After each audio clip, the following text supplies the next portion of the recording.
محبت نه بغیر مسلمانی نشته دی. موږ په نفرتونو کې ایمان لټو، موږ په دشمنو کې ایمان لټو، موږ په نفرتونو کې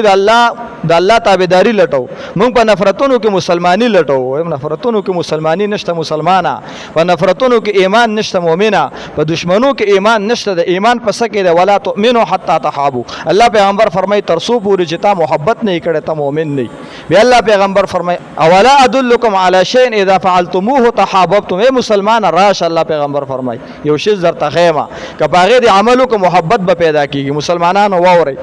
خپه غوري ووري. الله پیغمبر صلی فرمای افشوا السلام. رسول الله مبارک فرمای سلام کوي. سلام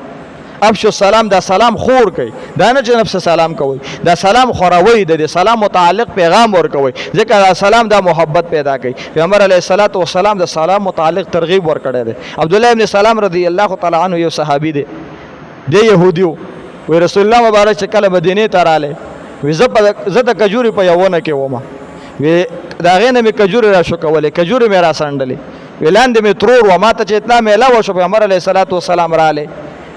نو ما اراده وکړه چې زما، نو ما مې خپل ترور ته وی چې رسول الله مبارک راغله زه ملاقات لازم. وی دا قټم زه د کجوري نه را کو شوم او زرالم رسول الله مبارک لا. وی ما چې پیغمبر علیه الصلاۃ والسلام سره ملاقات کو، لوی مجمع د رسول الله مبارک د دیدار د پاره راغله، د زیارت د پاره راغله، لوی مجمع. وی هر کس به دا کوشش کو چې د رسول الله مبارک ته نږدې شي. وی چا به د رسول الله مبارک په جسم اطهر باندې لاس خود دا به یخپلو، چا به د رسول الله مبارک چهره انور ته قتل، رسول الله مبارک د چهره نه به عزت او تعالی زود حاصل لوی مجمع وا. وی زر عالم رسول الله مبارک لا. وی چې کله ما دا چهره مبارک اولیدله، وی ما التدا فیصله وکړه چې لیس به وجه کذاب، دا د دروغجن سړی مخ نه دی، دا به مخ کې رښتیا دی، دا د مخ نه رښتیا معلومیږي، دا د دروغجن سړی مخ نه دی. یعنی دا دروغجن پیغمبر نه، دا د الله پیغمبر دی. بیا وی اولنې کلام چې ما د رسول الله مبارک نه پس د اسلام اوریدل دي، ځکه دلته کلمو ویله مسلمان شو چې کله رسول الله مبارک زیارت وکړو. وی اولنې کلام چې ما د رسول الله مبارک نه اوریدو، نو هغه کلام دا والله پیغمبر فرمایل افشوا السلام واطعموا الطعام وصلوا الارحام وصلوا بالليل والناس نيام تدخلوا الجنه بسلام. الله پیغمبر فرمای افشوا السلام، اے مسلمانانو سلام خور کړئ، دا سلام عام کړئ، یو بل ته سلامونه کوي. افشوا السلام. حضرت عمر رضی الله تعالی عنہ مخکې بچا سلام نشو کوله، هر چا باندې بده مقدم کېده په سلام کې. یو ځل حضرت عمر رضی الله تعالی عنہ را روانو، حضرت امام حسین رضی الله تعالی عنہ حضرت عمر سب چې ولید چې را روان دي، ستنه شاته ته پټ شو یا یو دیوال شاته ته پټ شو چې حضرت عمر رضی الله تعالی عنہ ما او نه ویني، او چې خره تر نږدې چې زه په سلام کوم چې ما نه د سلام کې مخکې نشي. حضرت عمر رضی الله تعالی عنہ رانږدې کېدو چې څنګه امام حسین رضی الله تعالی عنہ رانږدې شو، نو ډایرکټ یو السلام علیکم، السلام علیک یا ابن رسول الله صلی الله علیه وسلم، اې د رسول الله مبارک بچیا پتا دې سلام وی. حضرت امام حسین رضی الله تعالی عنہ روته ورته وعلیک السلام. فكيف عرفتني؟ وی تا ته څنګه پتا ولګی چې ما دلته ځان پټ کړی دی؟ فكيف عرفت؟ تا ته څنګه احساس وشو؟ حضرت عمر رضی الله تعالی عنہ ورته وی په ما باندې د رسول الله مبارک بوی ولګیدو، ما د رسول الله مبارک خوشبو محسوسه کړله، ما ته پته ولګېده چې د رسول الله مبارک د ذات دلته څوک دی. نو پیغمبر علیه الصلاۃ والسلام فرمایلی انا من حسین و حسین مني. الله پیغمبر فرمایلی دا حسین د ما نه دی، وی تا نه د رسول الله مبارک خوشبو زی، نو ما د رسول الله مبارک خوشبو محسوسه کړه، ما ته پته ولګېده امام حسین دلته شته. الله پیغمبر فرمای افشوا السلام، دا سلام خوروي. بیا رسول الله مبارک فرمای اطعموا الطعام. عبد الله ابن سلام رضی الله خلکو باندې خوراک خوروي، یعنی صدقه کوي، غریبانو باندې سخوروي، خلکو لا ور کوي. اطعموا الطعام، خوراکونه ور کوي خلکو لا. زموږ په دې علاقو کې ډېر غریبان شته دي، او که غریبان داسې عام طور نه په رشتہ دارانو کې زیات تر زموږ په دې دیارو کې مدرسې دي، او دغه مدرسو طلبه غربا دي، دا طلبه د اطرافونه راغل دي دلته علم حاصلې. الله پیغمبر فرمای اطرافونه به دا طلبه راځي د علم دپاره، ترحبوا بهم، دوی ته مرحبا ووایي، دوی ته خیر مقدم ووایي، په دوی باندې خوشحالي کوئ چې دا د اطرافونه تعالی راغلي دي. مونږ یو استاد جنازې ته تللي وو، د مور جنازه وه، مونږ ورغلي وو، دونه لرې علاقه وه. دا غزي طلبه دي مونږ سره په اوله درجه کې، په دویمه درجه کې، په تجوید کې، په حفظ کې بې شمېره طلبه دي. خدای دار څونه د لرې علاقې نه، څونه د پسمانده علاقې نه دا طلبه راغلي دي دلته علم حاصلوي، د قرآن د زده کړې دپاره، د احادیثو د زده کړې دپاره، د علومو د زده کړې دپاره. ترحبوا بهم، الله پیغمبر فرمایي دې طلبو دوی ته خیر مقدم ووایي، دوی ته مرحبا ووایي، د دوی اکرام وکړئ، د دوی عزت وکړئ. واطعم الطعام بیا رسول الله مبارک پر وصل الارحام صله رحمی کوي صله رحمی مو پرې دی صله رحمی کوي وصل الارحام بیا دا صله رحمی دا یو وسیع باب دی دا لوی تفصیل غواړي صله رحمی خو خپل رشتہ داری پالي رشتہ داری دا مو پرې دی په وړو وړو خبرو مونږ رشتہ داری پرې خوتلی په وړو وړو خبرو یو کس راغلو په دې سن علاقو طرف ته یو ډي آی جی دی چې ارسه دی ماته د دوی پته نه لګي خدای ناس د خلکو فیصله کوي یو بچی رااله وی پلار سره می په ځمکه مسله ده د ال خلکو د پاره کرن فیصله کوي پلار سره می په ځمکه مسله ده هغه ولا کاغذونه واپس ورکړل وی باپ بیٹه کې مسله میں نہیں ولشتا اللہ اکبر باپ بیٹے کے مسئلے میں نے عدالت سے رجوع کرو وہاں اپنا کیس چلاؤ عدالت جو فیصلہ کرے اس پہ عمل کرو باپ بیٹے کے مسئلے میں نہیں الجھتا باپ بیٹے کے مسئلے میں نے اس دا رشتہ داری دا کنا دا خو لوی رشتہ داری دا دا خو لوی صله رحمی دا ته پلار ته ولاړی ته یو ډي آی جی مخه تراغلی ولاړی ته د پلار نه ځمکه غواړي د پلار نه حصہ غواړي ته پلار باندې مقدمه چلی ته وایي چې زما د پلار په میس کې فیصله وکړه ستا د پلار په میس کې فیصله ستا رب کړې ده ستا پیغمبر کړې ده پیغمبر علیه الصلاۃ والسلام فرمایي انت ومالک لابیک ته ستا د هر څه دا د پلار دی بس چې پلار درنه غواړي ورکوا د پلار د بسنه غواړي هر څه دی د پلار بیا ولا بل مسله رااله بچي ولاړ دی د فوج لیټایر دی د پلار نه ځمکه غواړي او د پلان نه چې ځمکه غواړي نو خزه ځان سره په دې مقدمه کې ودرولې ده یعنی دا او خزه دواړه پلار مخه ته ولر د مقدمه په چلی نو هغه ورته وای آپ فوج میں آپ فوج کے لیٹائر ہو یہ پلار نے یہ تپوس کے کیا کرتے تھے میں فوج کا لیٹائر ہوں نو دے ورته وای اس نے بارڈروں پہ دکھے کھائے کس کے لیے آپ کے لیے آپ کو پالا آپ کو بڑا کیا آپ کو اس قابل بنایا کہ آج آپ اس باپ کے سامنے کھڑے ہو چکے ہو آپ کھڑے ہو کر اس باپ کے ساتھ مقدمہ لڑ رہے ہو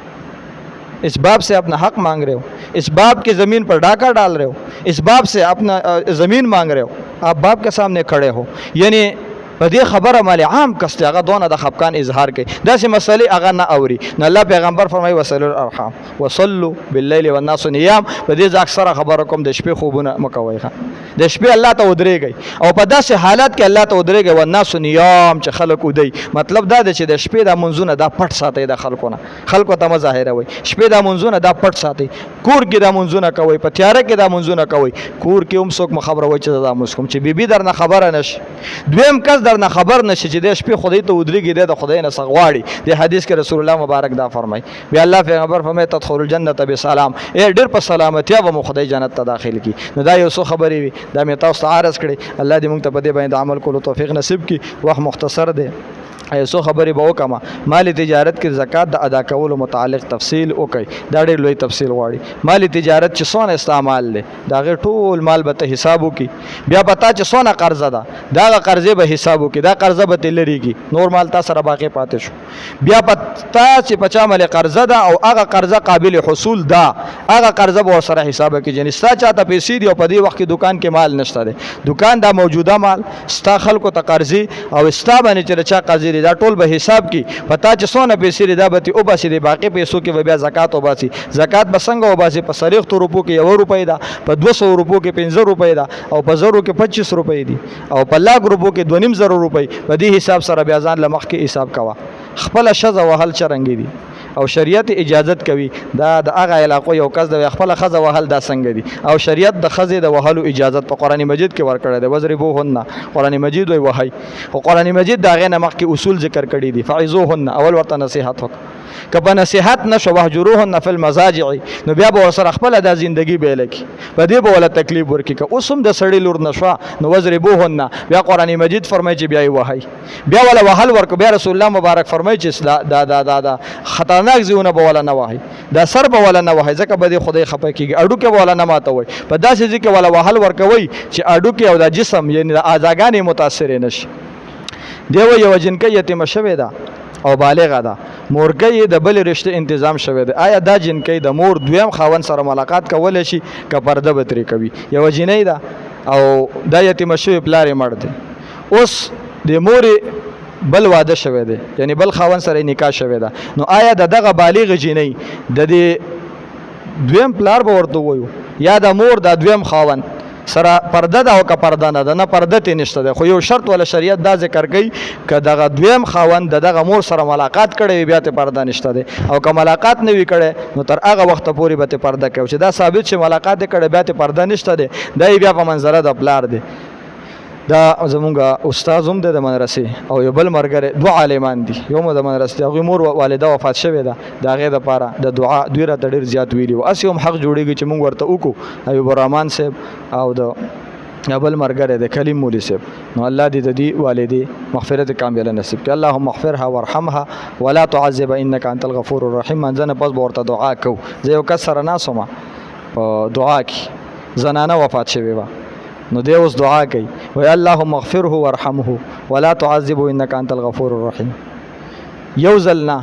زه ډېر ټیمه پورې ورسره ناستم دا دعا به یې کوله. نو چې کله زنانه وفات شي نو شریعت د هغې دپاره د تعزیت دا دعا مقرره کړې، اللهم اغفرها وارحمها ولا تعذبها انك انت الغفور الرحیم. او چې کله نارینه وفات شي نو بیا شریعت اللهم اغفره وارحمه ولا تعذبه انك انت الغفور الرحیم. دا خبره مخې ته راله، عام طور دا نه. بیا موږ یو ملګری تللی، یو کس فوتګي شوی وه، نو ده ته دا پته نه وه چې دا نیکه وفات دی او که نیا وفات ده. نو دی لاړې هلته کېناستلو، دعا دپاره لاس اوچت شو، نو ده دعا وکړله وی اللهم اغفرها وارحمها ولا تعذبها انك انت الغفور الرحیم. نو هغه ورته وی نیکه مې و نیا مې نه وه، نیکه مې و وی نیا مې نه وه. نو ډایرکټ دعا به درکړه اللهم اغفره وارحمه ولا تعذبه انك انت الغفور الرحیم. نو دا ډېره اهمه خبره ده، هر کس ته یاد کړي. مونږ هسې لاس اوچتو، لاس اوچت کوي او لاس ښکته کوي، لاس اوچت کوي او لاس ښکته کوي. دا پته راته نشته چې د لاس اوچتولو په وخت کې رسول الله مبارک ویلي څه دي، چې مسلمانه ته به کوم کلمات وایي، نو دا کلمات به ویلې کېږي. الله دې مونږ ته په دې باندې عمل کولو توفیق نصیب کړي. واخر دعوانا ان الحمد لله رب العالمین.